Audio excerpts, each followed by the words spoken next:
Hi guys, I'm Matt. And I'm Rabea. And this is Sounds Like on Andertons TV.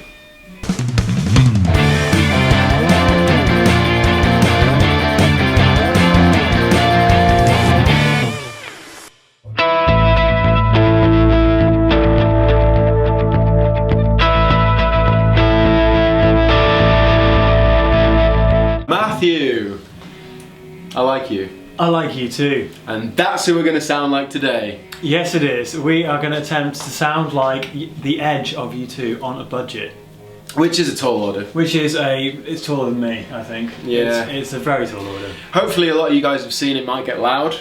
And that infamous moment in that whole film where the Edge stands in front of his plethora of rack gear and just intense stuff and he goes, so this is the part, it sounds incredible, and then he turns off all the stuff and plays what he's actually playing. It's like ba, ba, ba. Exactly. So we need to achieve that.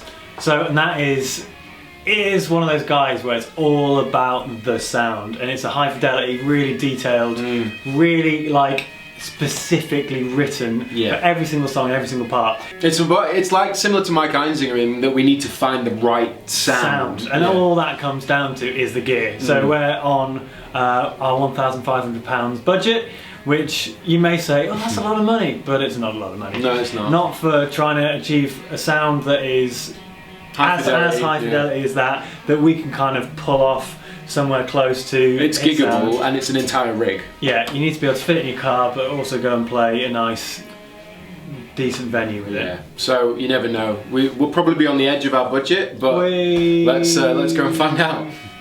So we need to find a Fender Strat, because we want those jangly single coil beautiful tones. Yes, and you might go, hang on, didn't the Edge use, or doesn't he use an Explorer? And yes, he does. He did have a signature Strat, and apparently a lot of the recording was done on a Strat. So we have it on some good authority to go with the Strat. Nice. What a lovely looking guitar. Nice. Classic. You can't really complain, can you? £446, Squire Classic Vibe, 3-tone sunburst. Okay. Let's have a look around. So that looks pretty cool. This is a classic 50s Strat. Okay, and I've got a Fender Standard Strat, Mexican Strat in black. Okay. And this is a Mexican as well, but it's an extra 100 and something pounds. 150 quid really. Well, that's not getting used. Well, this one, which is black as you'd expect for the Edge, £507. That's really good. It's beautiful, kind of what you'd expect from a Strat. We can go Mexican, which is about £150 more than a classic Vibe, which we've obviously used many times before. That's well nice. Look at that one. It's a classic Vibe, £442, £422. It's lovely though. But we should probably consider that Mexican is probably good value for money. Should we go with it now, budget depending, because I think all the money is basically going to be on the pedals and on the amplification. Yes. So we might need to make a call. Well, he's a Vox man, isn't he? He is a Vox man. So it's going to be AC15, whether or not it's the Alnica Blue or the Celestian Greenback is budget depending once again. So let's go and check those out, shall we? Yep, so we found this Mexican Strat, but we just had a little bit of a revelation. And what we thought is, could we not get an HSS Strat? And that would give us the humbucker Explorer kind of sounds that we might need for some songs, as well as your kind of Stratty neck sound. That's genius. So we found one, it's in the back, we're going to pick it up on our way to the video room, and it's a squidge more, about 25 quid more. Really? But I think we can stretch that far. I think so too. It's about 532 I think. As Beer demonstrated, we're going to do that. It's time to get an amplifier. It's time to get it amplified. It is, and we know that we want to get a Vox. So the Alnica Blue, whilst it sounds arguably like brighter, and then you could say better, but it's just different. That's about 580, no, more than that. No, it's 785 quid, yeah.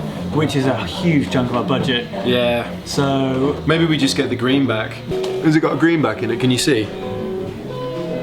It's really heavy. Yeah, that looks. So as we just discovered that is the Alnica Blue one, which is way too much money for us. Yep. So hopefully there's a Celestian Greenback model in the back.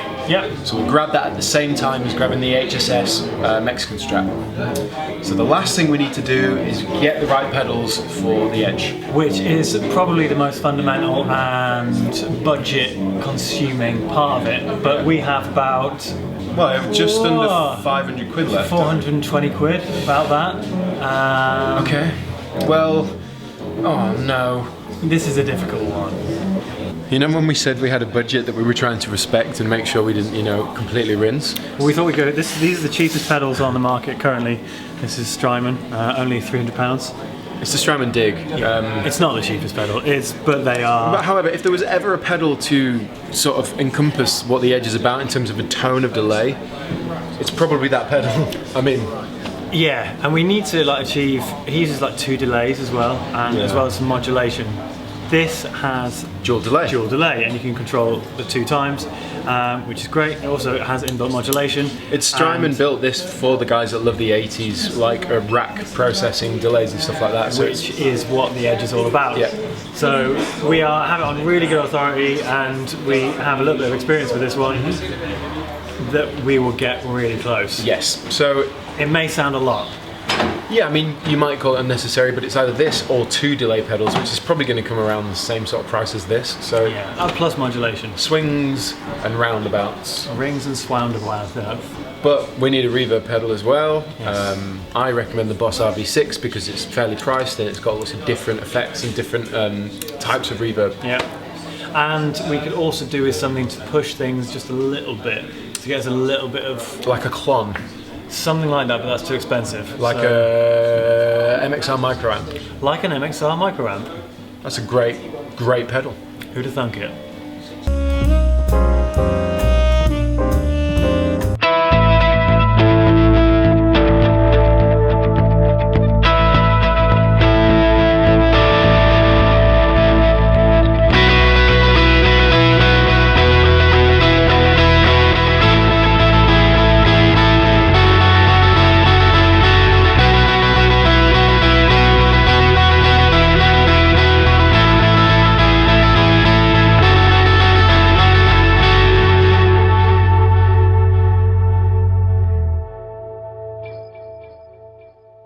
We're back in the video room. Yes, we are. Yes. We are indeed. Yeah, in our quest to sound like the Edge of U2. I think at this point it's worth saying, if you pick the right pedals and you get the right kind of guitar, you're pretty sorted.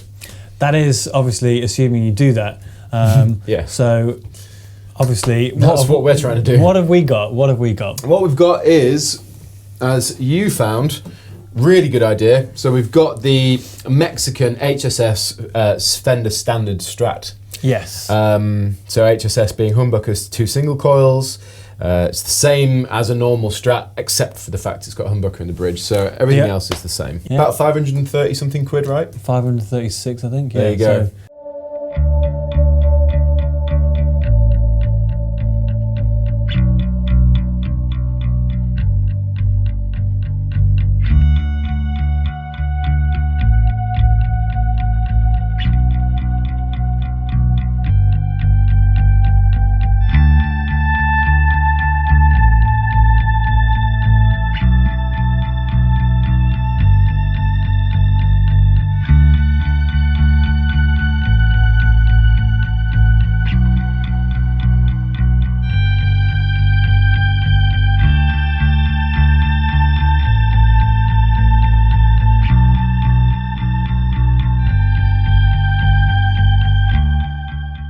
I'll give you a quick demonstration of it, just for your own curiosity. This is the greenback loaded Vox AC15, yeah.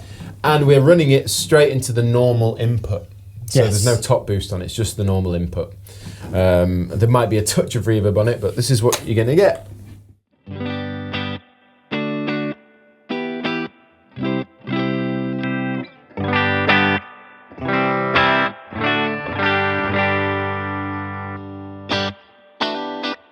So it's very kind of, we're just using the Vox AC15 just to give us the clean, really, isn't it? I mean, and it's the Vox clean that he's really famous for, isn't it? He's a really famous Vox player. Obviously plays the AC30, but yeah, the AC15 should get us close. Yeah, I mean, it's kind of, as I said, it's kind of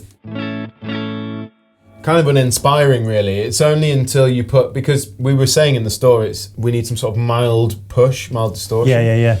And I wanted to get a Concento, but we couldn't afford it. We can't afford it. We can't afford that kind of money. No. So we have the MXR microamp, Yes, we which do. we've had pretty cranked, and then on about 2/3. It's a successful, it's done the job, I think. Yeah, we've used it before, as you might remember, but yeah. So without sounds like this, Sounds like it. and with sounds like this.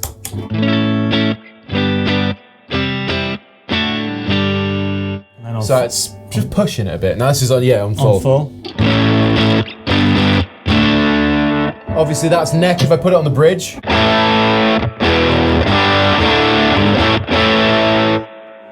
Very decent sound. That sounds cracking. It's really present and crispy. Yeah, really rich as well, and it's. We haven't run it on full in any of the excerpts we've done. It's been roughly just over 3/4 for the most gain we've used. It's about there.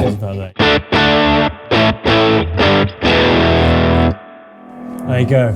Yeah. But it pushes it loads and gives it way more crunch and girth, I guess. Especially if you, from that.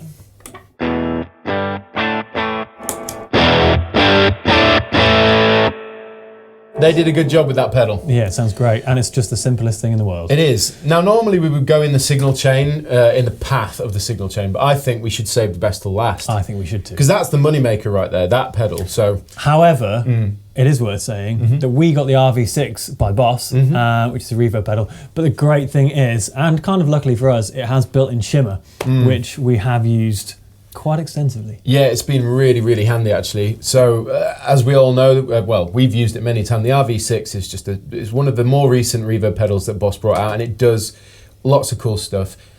And again, Boss stomp box, nice and solid. So, we've got it currently set on Hall, and the time is quite high.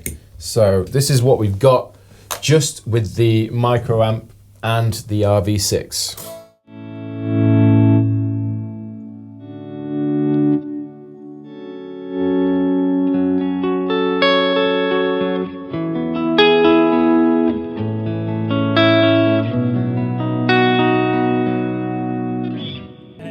It does actually have a little bit of delay in it, this pedal as well, doesn't it? Yeah, it does. If you flick it all the way to the bottom, you should have this.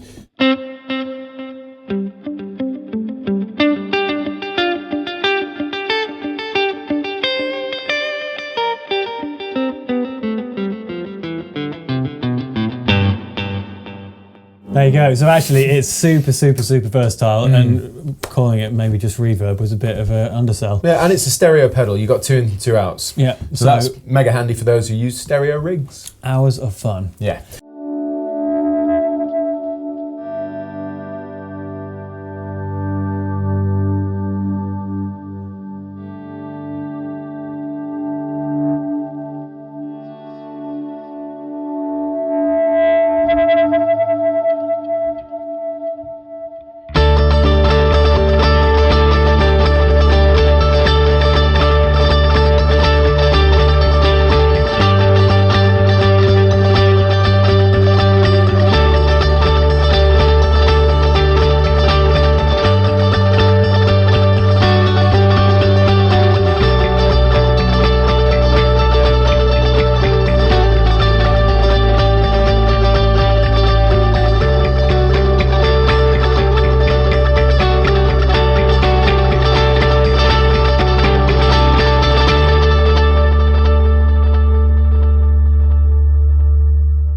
Should we just chuck it on the Shimmer real quick? Let's do the shim. Just to give you an idea swellage of what we're doing on the Shimmer now. Just so you've got an idea of what it sounds like.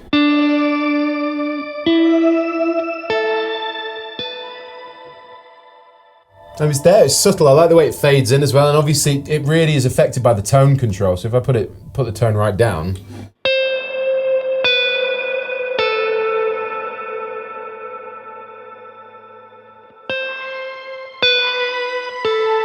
Well, that's to be honest, really good. And obviously, delay is key if you want to sound like the Edge. My homeboys at Strymon making a big dig pedal. Sorry, I just wanted to say that. But in all seriousness, we've said it in the store, and it's really common for that.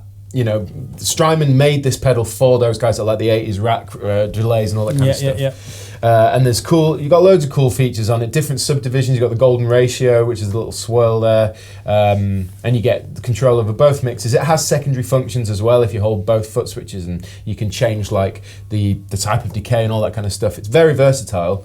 However, we didn't do that. No, we're literally using it on the ADM setting, and we've got it on the deep modulation. Yep.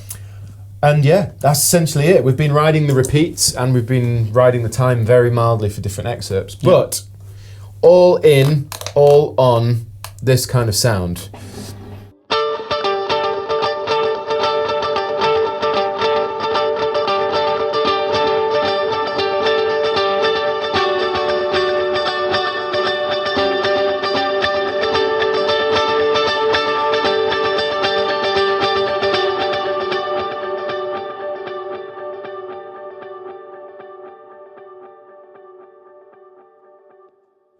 You get the idea. You do get the idea, but it's immediately U2, isn't it? It is, yeah. Obviously, it takes a while to like get the exact bit for each song, and especially to get the kind of the swelly single note stuff. Yeah. Having like really long repeats, it allows it to kind of flow between. Yeah. And then the delay percussive stuff that's on like every song.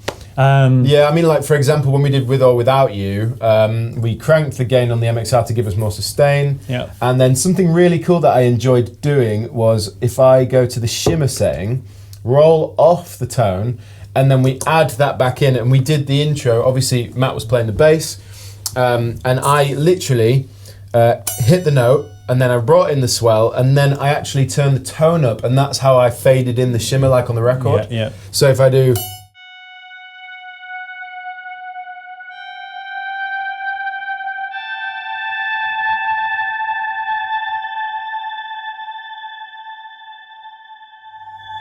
There you go.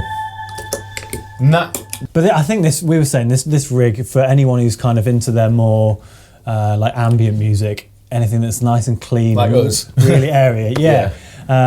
It's great. I mean, I could sit and have fun for hours with this. If I just give you a demonstration of some cool stuff that you could do. I would love to just do all the swells, like straight up chord.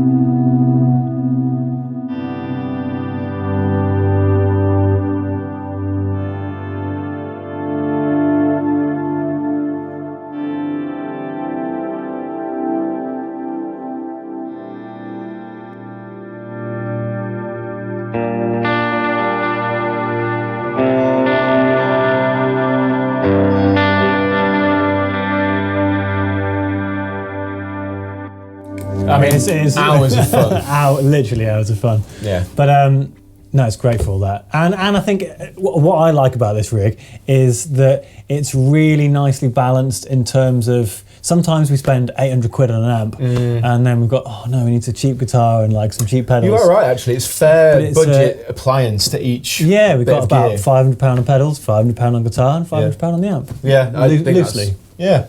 I think we just fell over the budget of £1,500. Yeah, just by a few quid. I mean, if we didn't need the micro amp for the little bit of gain, if the amp had a bit of gain, then fine. But we didn't want to pass up the Vox cleans. So yeah.